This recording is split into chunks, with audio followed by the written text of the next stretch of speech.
E aí, botequeiros, dando continuidade à nossa série de como jogar Yu-Gi-Oh! Hoje nós vamos aprender a fazer as summons, então bora lá!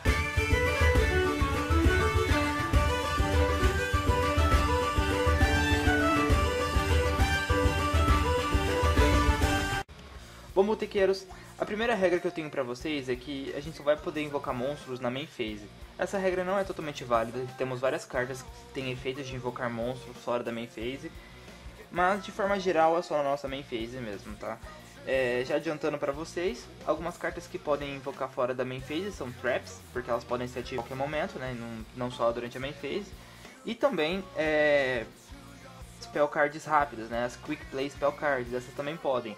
E se algum monstro tiver também o efeito e ele for rápido, né? Que for um efeito que a gente fala que ele é durante o turno de qualquer duelista, ele também vai estar podendo invocar um monstro fora da main phase. Mas fora isso, é sempre dentro da main phase, ok?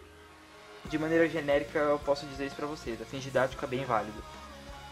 Temos duas formas de invocar um monstro, de forma normal e de forma especial. Temos aí uma característica da forma normal, que ela é sempre inerente, e de especial, que pode ser inerente ou não inerente. Já adianto pra vocês que inerente é sempre uma mecânica do jogo, assim dizer, na maioria das vezes é uma mecânica de jogo. E a não inerente sempre envolve uma carta invocadora, ou seja, algum efeito de alguma carta que invoque algum monstro. Vamos aí dar outra definição aqui para inerente, ok? É uma summon que não gera corrente, não gera chain, ou seja, você não pode responder à entrada desse monstro, mas você pode negar a entrada desse monstro. É diferente ali da inerente, que ocorre justamente o contrário, você consegue responder a carta que está tentando invocar um monstro, mas você não pode negar a summon desse monstro com alguma carta que diga que você possa negar. Temos aqui o exemplo clássico de uma summon inerente, o Cyber Dragon. Eu simplesmente anuncio o Special Summon dele, pá, ponho ele em campo, né? Claro, se as condições dele estiverem satisfeitas, né? Tá lá, pá. Aí meu adversário ativa uma Vanity em resposta. Foi totalmente falha, tá? Não parou a minha summon, ela vai continuar, ok? Minha summon vai continuar. Mas no entanto, se ele ativar um Black Horn em resposta a essa minha summon, em resposta não, tipo, se ele ativar um Black Horn quando anunciar essa summon, aí sim o meu monstro vai estar negado. Por isso é um exemplo classicão aí de summon inerente. Temos outros exemplos, claro, mas vamos tomar ele aqui como exemplo. Sempre que uma carta disser que eu disser que sempre uma summon que eu disser que seja inerente, lembre sempre desse exemplo. Você não pode dar Vanity, tá? Mas você pode dar Black Horn ou cartas similares que tenham um efeito parecido. E aí temos aqui a High Priestess. Eu gostei dela para esse exemplo. A gente tem milhões de cartas não inerentes, ok? Que fazem summon não inerente. Milhões mesmo, tem muitas cartas, cara. A maioria dos exemplos são aqui. Só que ela tem um efeito muito parecido com o Cyber Dragon, um efeito de auto-summon, sabe? Um efeito de auto-summon da mão. Ela diz o seguinte, que você deve revelar 3 spellbooks da sua mão e então Special Summonar ela. Só que ela tem um detalhe, ela é um efeito ativo. Então tem um ponto e vírgula ali depois do custo dela, que é revelar 3 spellbooks. Isso te dá margem pra responder, seja com, sei lá, a Vanity mesmo ali, tá? Que eu vou dar de exemplo aqui, ou pode ser qualquer outra coisa, tá, gente? Pode responder, por exemplo, uma outra carta que negue Special Summon, tá? Ativar, por exemplo, um monstro que tem um efeito contínuo quando ele entra, que você vai estar atrapalhando essa High Priestess. Então tem várias coisas mesmo que você pode estar fazendo durante a declaração desse efeito, tá? E o pagamento do custo e a summon dela propriamente dita. Então você tem uma margem para fazer bastante coisa. E o que vai acontecer é você, às vezes, estar inviabilizando a summon dessa High Priestess de qualquer forma que seja, entendeu? Seja por ter tomado um Mind Crush ali, entendeu? Tipo, Mind Crush eu não botei aqui de exemplo, mas é um exemplo bem legal para usar contra a High Priestess, né? O cara te revela 13 spellbook e automaticamente ele tem que te revelar a High Priestess, né? Porque você está ativando o efeito dela. Você vai lá, tá? Responde aqui com essa carta e você descarta a sua High Priestess. Basicamente isso. Mas e aí, se você tentasse negar ela com Black Horn, seria falho, ok? Eu não expliquei ainda o porquê, tá? De você não pode negar com Black Horn. Mas eu ainda vou estar dando uma explicada. É mais por um efeito de rulings, tá? Do que essa regra mimética que eu passei pra vocês. Não é bem isso, tá ligado? É mais por uma coisinha de rulings. Tá? Eu vou estar passando isso provavelmente num vídeo futuro.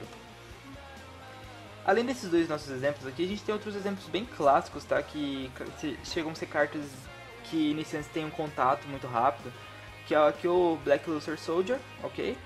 E aqui a gente tem o Altair como exemplo, tá? Mas não um Altair que se summone, ok? Tipo, tô falando assim, o Altair ele traz alguém por summon inerente, tá? Um outro Telarch Knight, ou seja, sempre que uma carta trouxer outra, tá? Também vai ser uma summon inerente. E aí o Black Luster Soldier, tá? Que é uma summon inerente. Muitos iniciantes acham que é não inerente e acabam dizendo que é o custo dele e baniu o Dark Light. Ou dão alvo no Dark Light e o cara responde banindo um Dark um Light e inviabilizando a summon dele. Não é assim, ok? Tipo, você já desce ele tirando o Dark Light e você não dá trela pro seu adversário, tá? Poder te responder com alguma coisa. A única coisa que ele vai poder fazer é negar a summon. Bom, bora aqui falar agora da Normal Summon, que mais uma vez lembrando pra vocês, é sempre inerente e só pode acontecer nas main phases, ok? A Normal Summon é o ato de baixar um monstro da mão pro campo, é bem simples, ok? Só que aí tem umas coisinhas, tá? Vamos aqui, o Manju, tá? Level 4, eu simplesmente tá ele na minha mão e pá, passo pro campo, ok? Temos aqui o set Summon do Manju, né? Eu posso colocar ele de face pra cima ou de face pra baixo. Belezinha, ok? É bem simples. Eu só posso colocar nessas duas posições, ok? Ou não, né? Nós só podemos colocar nessas duas posições, ou de face pra cima na vertical, ou face pra baixo na horizontal. Ou face pra cima em ataque, ou face pra baixo em defesa. Na Normal Summon só existem essas duas posições, ok? Temos aqui também o Normal Summon de um monstro mais forte, né? De um monstro nível 7. A gente tinha ali um nível 4.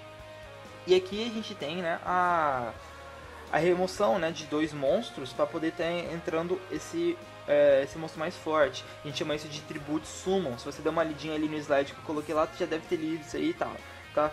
Sempre que um monstro que eu tentar invocar for level 5 ou 6, eu tenho que oferecer um tributo para esse monstro estar entrando. Ou seja, eu tenho que ter um monstro em campo previamente, um monstro, qualquer um, independente do level, mas eu tenho que ter um monstro previamente em campo e mandá-lo pro Grave para poder estar entrando esse monstro de level 5 ou 6. Agora, se for level 7 ou 8, 7 ou 8 não, desculpa, 7 ou maior, 2 tributos, tá?